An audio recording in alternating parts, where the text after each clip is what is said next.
Good morning. Let me share my slide.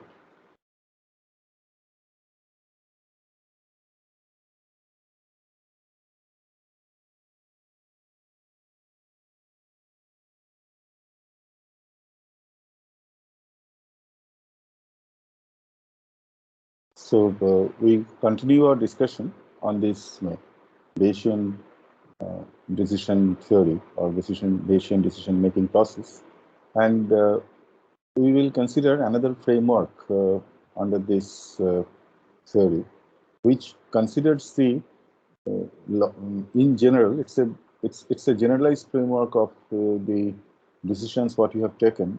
Earlier, you have considered only the decision as a um, as a class assignment problem. So kind of uh, action is every action is considered with respect to. I mean, the problem was posed that wherever the posterior probability is maximum, um, you assign for that particular type of class. Now, we consider here in a bit more generic framework that um, here the class assignment is an action. Every class assignment is an action. Or you can consider also any kind of decision process where uh, taking a decision means uh, you are you are having an action there.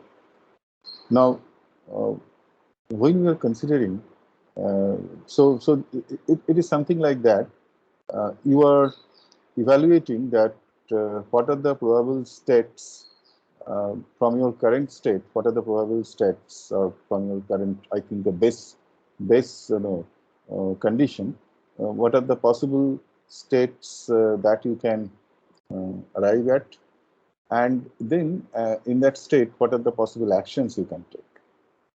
And every action will have certain cost.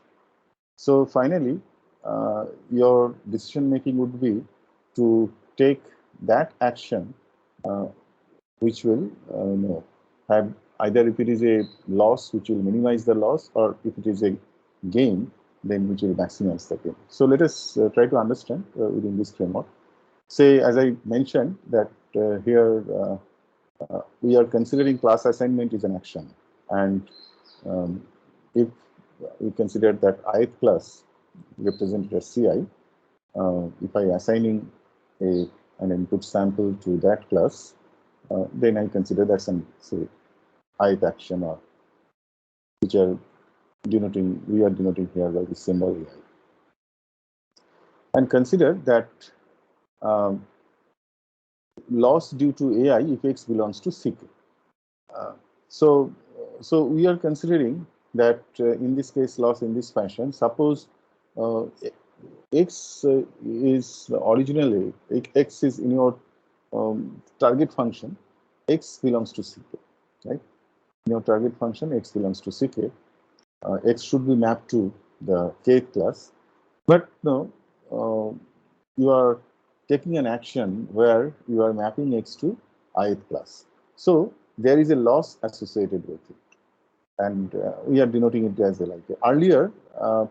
This loss was uniform for every class. Suppose there is a misclassification of a particular sample, we consider the loss or error is uniform, right? So we are just counting number of misclassifications. But in this case, we are also having some kind of weights of different assignment to different classes. So some classes may be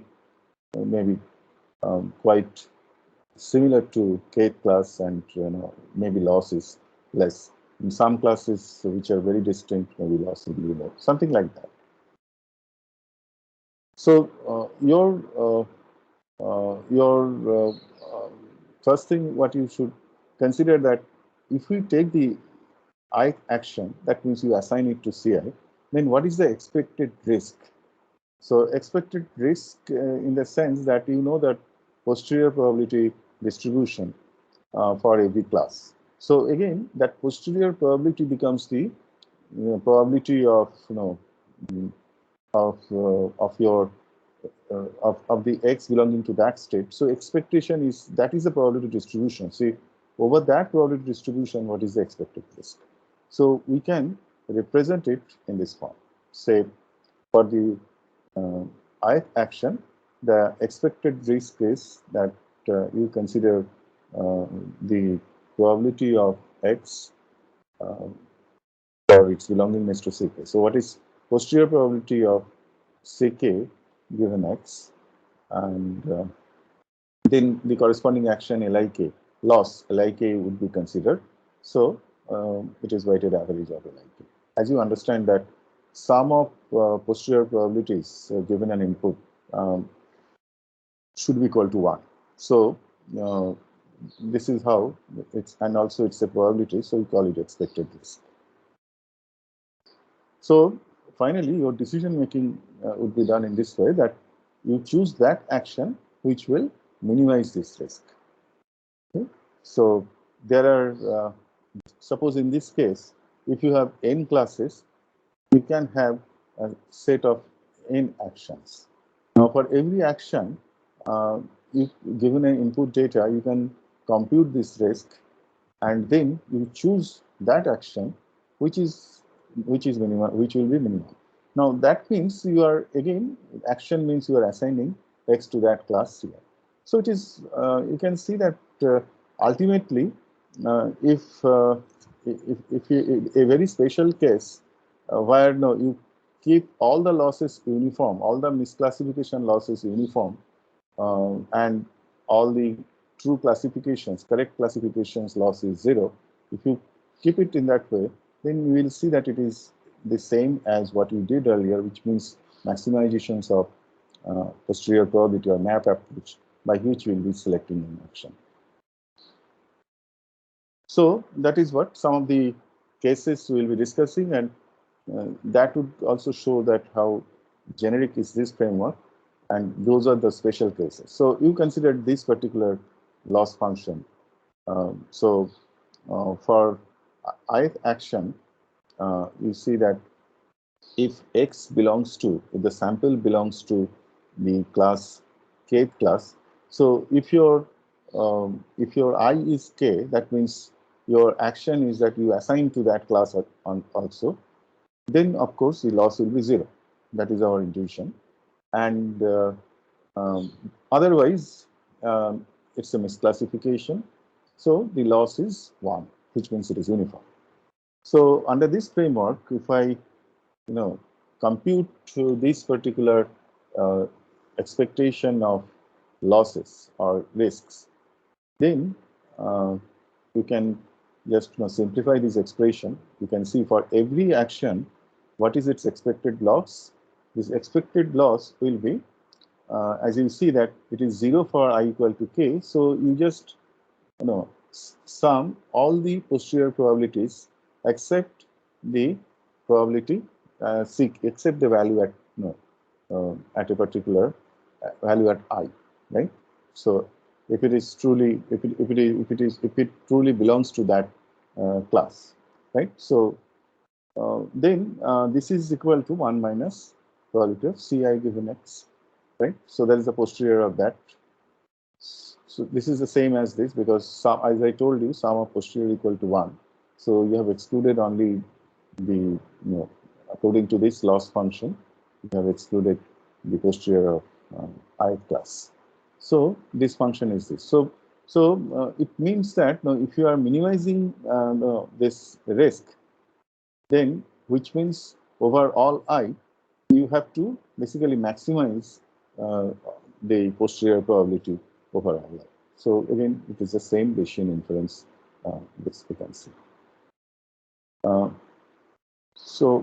Let us consider a bit more general framework where we consider a certain situation where it would be,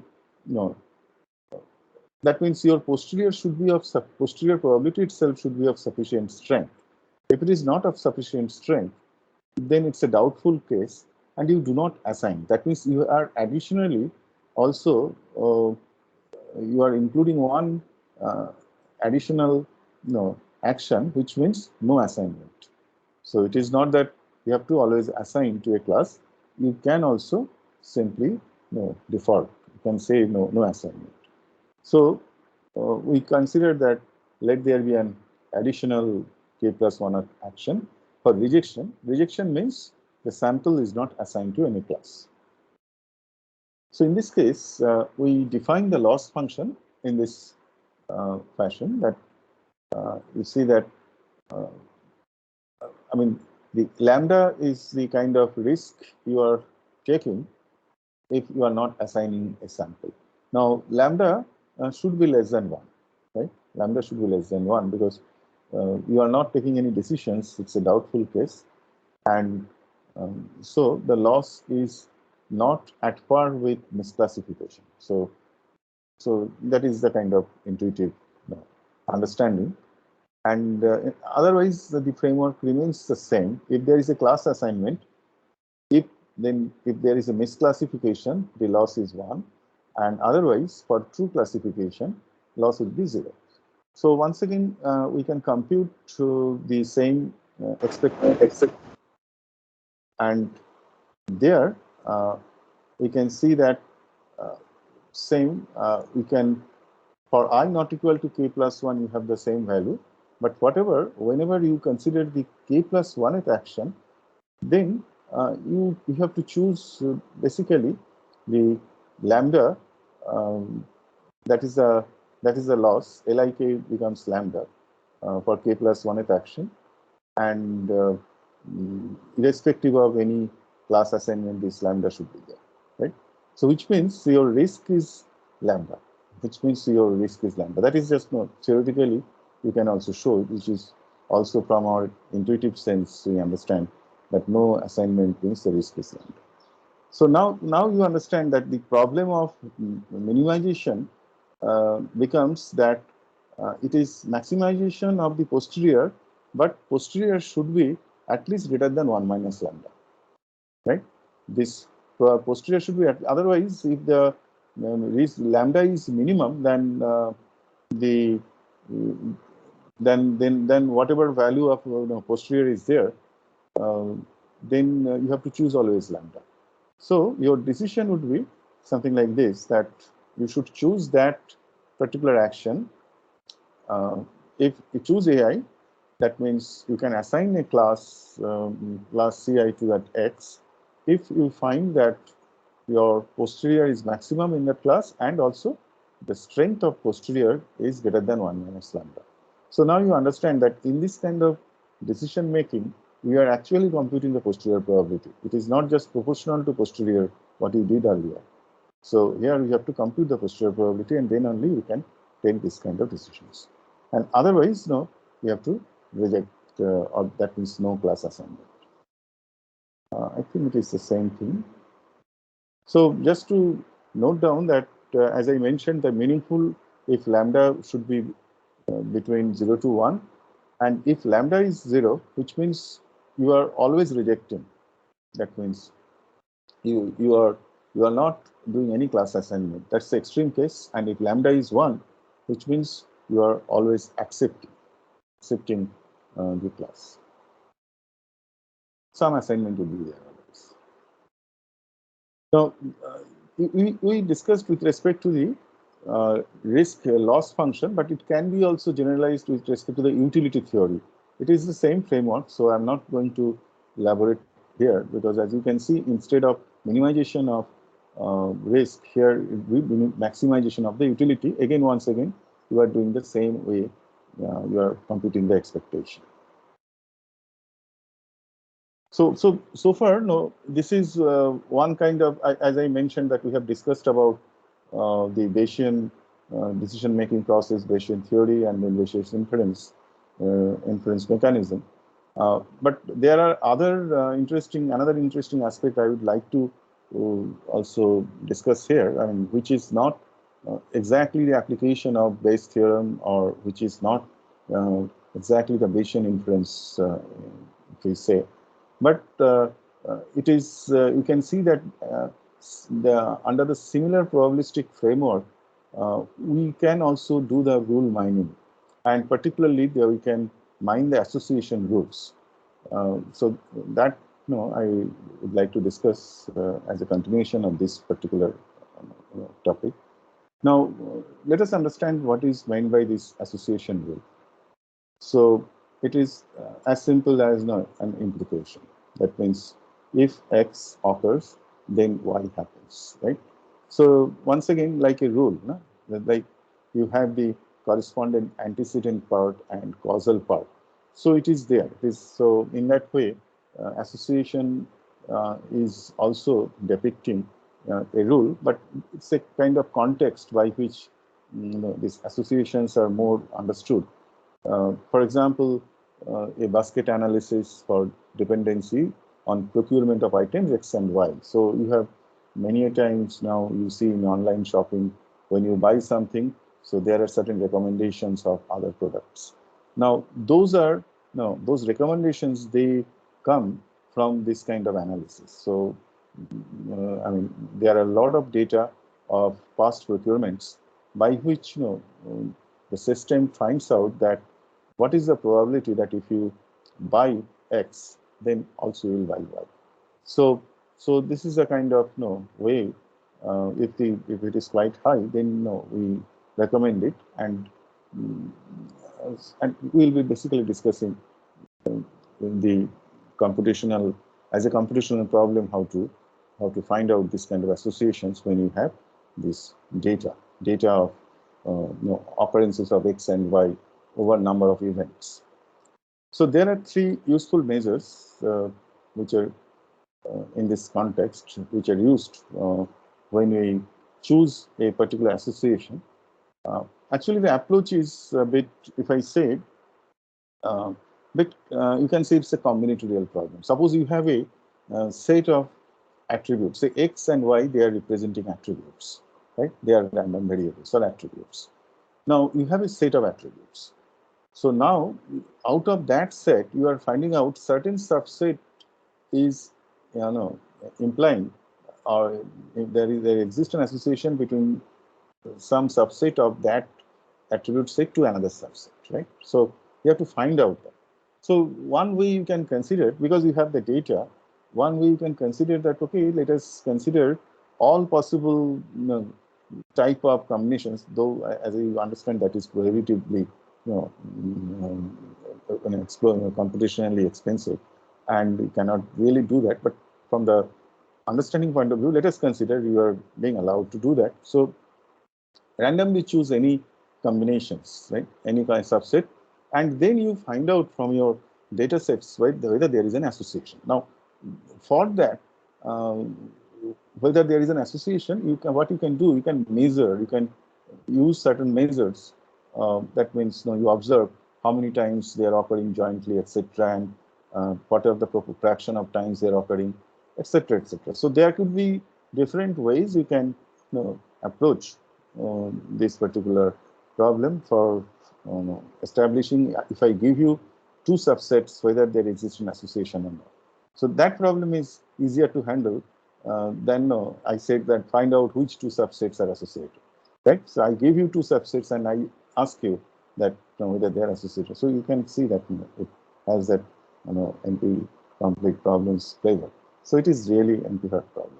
Anyway, so we'll be considering this. We'll be first discussing those measures. Now, one of the measure is called support of these two attributes. See, I'm saying X and Y as if single attributes, but they could be also set of attributes. So X is a set of attributes and Y is a set of attributes, and they are disjoint. Right? So, but let us, for the sake of simplicity, let us understand they are single attributes, because the generalization is very simple. It's very direct extension, what we discuss here. So, so joint occurrence of X and Y, that is what we would be considering. Now, this is an important measure. Sometimes, X and Y may be occurring very sparsely, rarely, and you might see in one or two cases, yes, these two samples are there. Now, there, if we consider other measures later on, we'll see those, we call them evidences. Now, those evidence of joint occurrence could be with respect to the fractional times X occurs or Y occurs, that would be quite high. But actually, the occurrences of these two are may not be so high. So that's why the support measure needs to be. This is a kind of strength, and support should be bit. This probability should be significant enough, or should be high. So naturally, the definition is like the way we define any joint probability of two random variables. That means if I consider the number of events, total number of events, then how many times X and Y occurs together, right? So that is what here is expressed. We are giving all these definitions in the context of basket analysis. So you can generalize these definitions in a more abstract form, right? So this is the joint probability of X and Y, and we are calling this measure as the support of X and Y. Whereas confidence of this rule, that means X implying Y, is basically you are measuring probability of Y given X. So as you see that this is the kind of I should say conditional probabilities which is coming into the picture, and some relationships with that probabilistic approach of Bayesian inference. So which means from the definitions you can see itself that how many times X has occurred, out of which how many times X and Y both occurred, right? So that is what you are expressing by this probability of Y given X.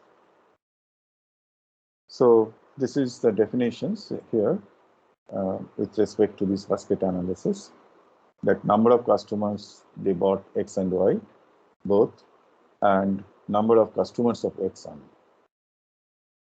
The third measure is called lift of X and Y.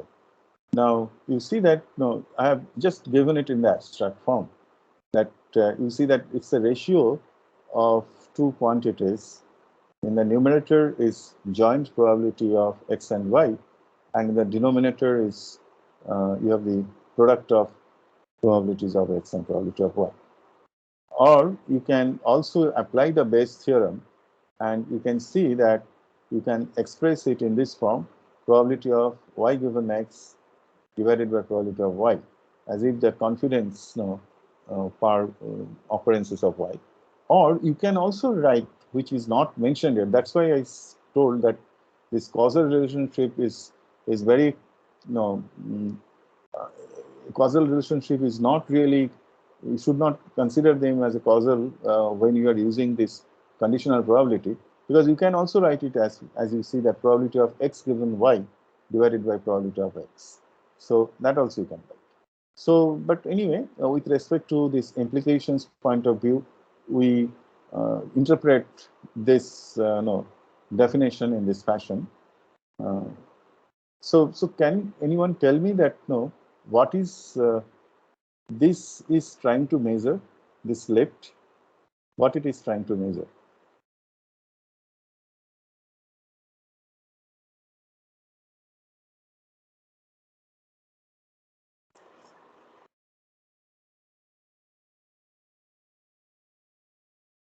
Is there anyone who can answer?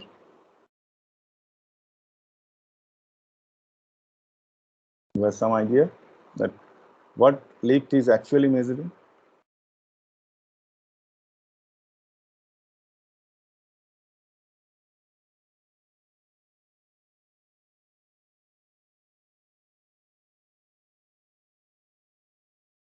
Okay. I'm not getting any answer, probably maybe I'm not listening much. Yeah, somebody is trying to say, am I missing? Say, Alka, Ranjan, are you? X and Y. Yeah, please tell me. I was not, am I? Sir, independence of X and Y. Yeah. It is trying to measure the independence, whether X and Y are independent. So if it is independent, what is the value you should expect? 1. Yes, the value should be 1. So if they are independent, means there is no association. So independence actually stresses that they are not associated. So that's why the value should be deviated from 1, actually the measure should be high, more than 1. If it is less than 1, it is less likely that there is any association. That is also considered. So just these are the implications, that confidence indicates strength of the rule should be very high, and it should be significantly higher than probability of y. That is what is the confidence. Support shows statistical significance, so should be of considerable numbers, right? So insignificant support with high confidence, meaningless. That's what I mentioned. And for independent x and y, lift is close to 1. So ratio other than close to 1 shows dependency. But however, if lift is greater than your y, then most likely x makes y. So as I mentioned, that causal relationships cannot be ensured. But if lift is higher, lift is may indicate this causal relationship. That is what it is meaning. Otherwise, they are associated. If it is also less than 1, much less than 1, they are associated. But you may not say this implication rules there. So these are the 3 measures that you can judiciously use to decide that whether a subset or whether a set of attributes x implying another set of attribute y. So that implication rules. Okay, but as I said, that this is combinatorially explosive, because if I give you these 2 subsets x and y, then you can compute this very easily, because this measures empirically you can compute over the data sets. You can use that, or some numerical methods you can use to compute all these probabilities, and then compute these measures and apply these heuristics, right?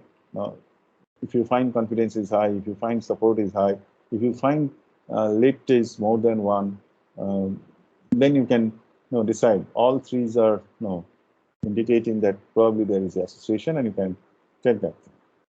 But no, there are certain issues also, and the combinations are also important. So one of the things is that, as I said, that your attribute sets could be it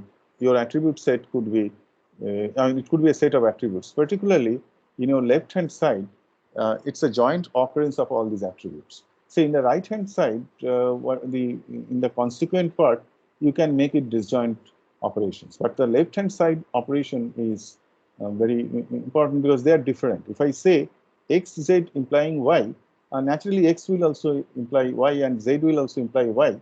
But no, occurrence of x, z implying y is more stringent.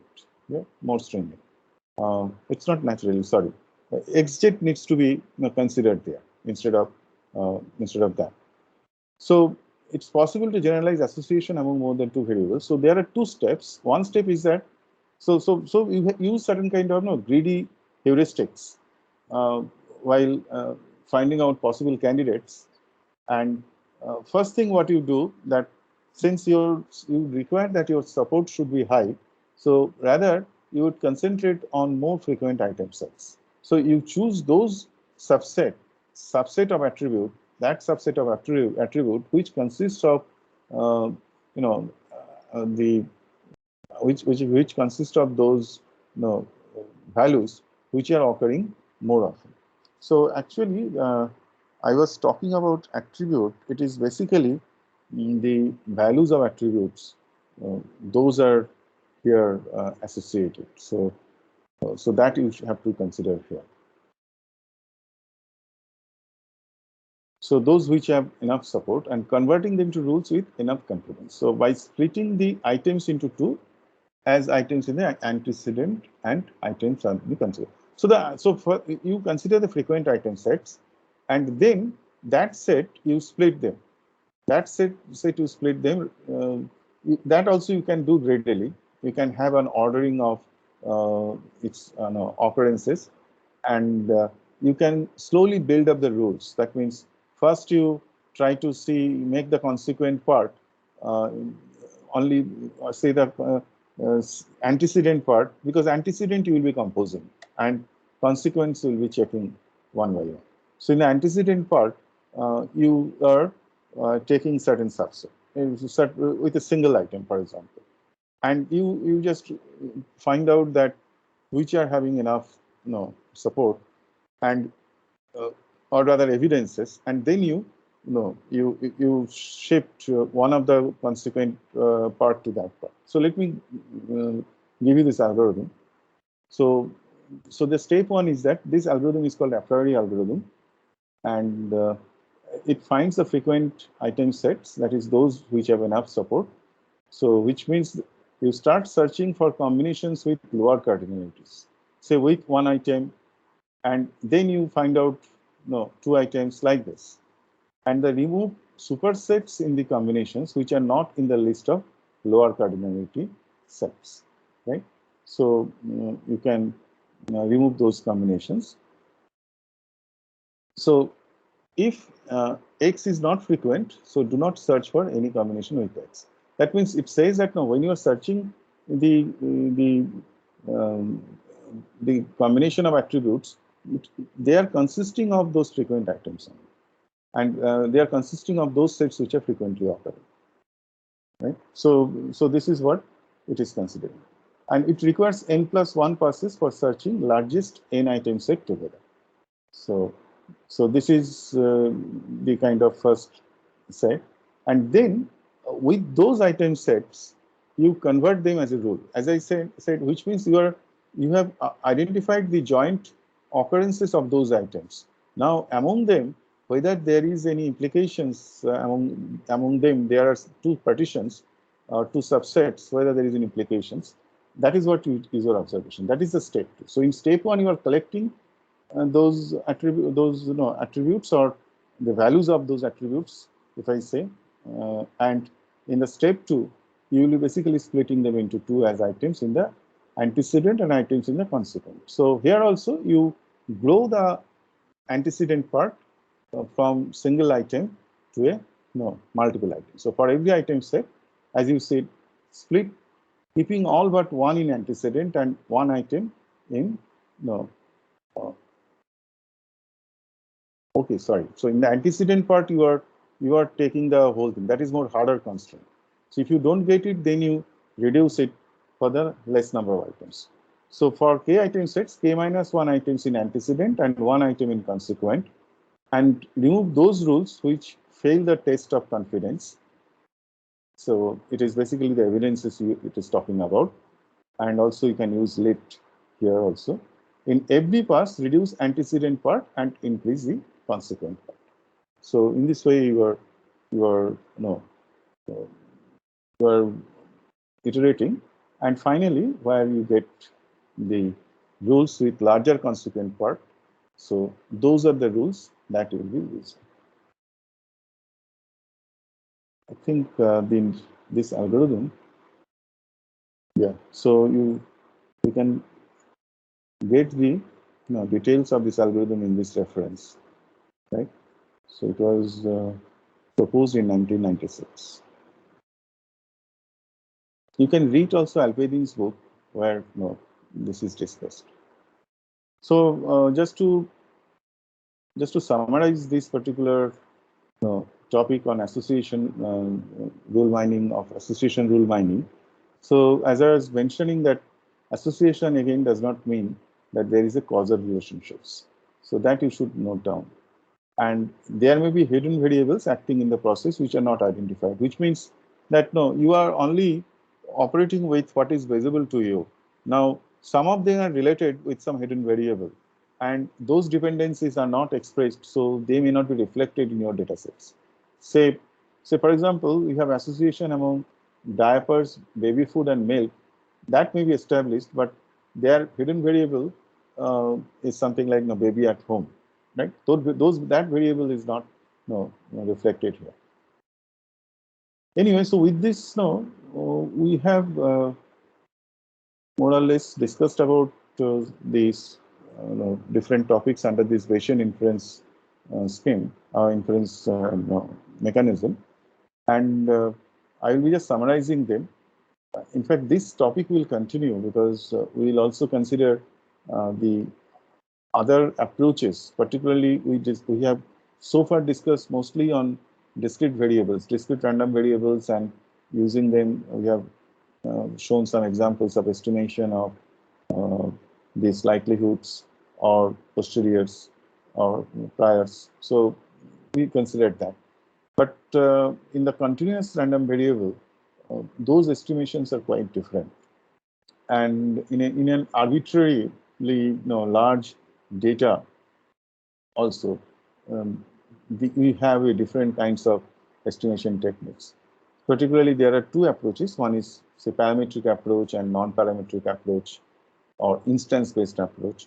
So those we will be discussing next.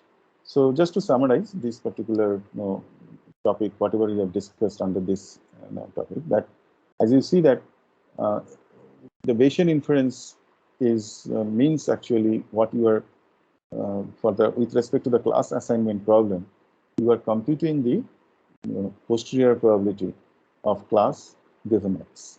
So you are computing these posterior probabilities. And the map approach you are using, that means the assignment, the class which has the maximum posterior probability, you assign the sample to that class.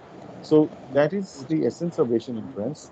If we say Bayesian inference classically, this is what it means. Though there are many variations of similar kind of inference things, which we do not exactly call Bayesian inference, like maximum likelihood inference I mentioned. So also we consider the Sigmund-Jenkins framework. Yes, any question? Examination. So you need to work to learn this particular. I'm not getting your question. Please, can you tell me once again? Come live environmental solutions, then any environmental engineering. Today, what we are going to discuss in this industry-oriented subjects, including the air and basic noise fundamentals pollution, of control Is there any question? and chemical treatment of wastewater, biological. No, I sorry, I think that's it. Yeah. I hope that there is no question. No? Okay, so you can say that no decision may be taken by modeling risk or utility of any action that we have discussed. Then classification rules can be set under the framework of discriminant functions. And Bayesian inference is useful in establishing association among variables. I mean, that is not, I should say it's the same mechanism or similar framework. You are not exactly doing Bayesian inference, as I mentioned already, that you are not always computing the posterior probability there. You are not computing posterior probability there. But what you are computing the probabilities with the probabilistic interpretation is that you are computing this support, confidence, and lift, and using them, you take a decision whether there exists any association between X and Y. So particularly the rules with high support and confidence and lift should not be around 1. So lift should be either greater than 1, significantly greater than 1, and say or significantly less than 1. So with this, let me stop here today because we'll start next topic and we'll start this topic in the next class itself. So if you have any questions, let me know.